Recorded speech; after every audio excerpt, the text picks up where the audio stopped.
we're the Amelia Earhart Birthplace Museum, the place where world-renowned aviatrix Amelia Earhart was born. This is her maternal grandparents' home, built in 1861, where Amelia spent most of her childhood until 1911. We're passing the phone to a museum that has clothes from the Amelia Earhart fashion line. Hi, we're at the Henry Ford in Dearborn, Michigan, where we have on display an Amelia Earhart brand blouse. This was part of a clothing line that she launched in 1934. The clothes were designed for active living, but they didn't catch on with the public. Next, we're passing the phone to the museum that has one of Amelia Earhart's flight suits.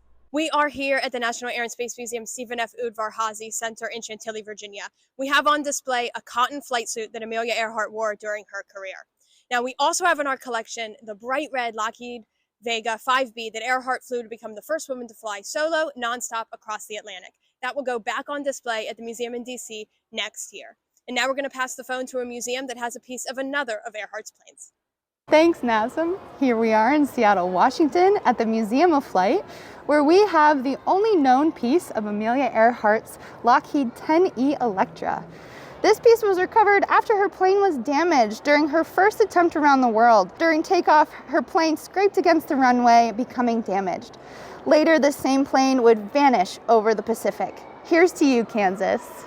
Hello, we're here at the Amelia Earhart Hangar Museum, located right here in Atchison, Kansas, and home to the last remaining Lockheed Electra 10E.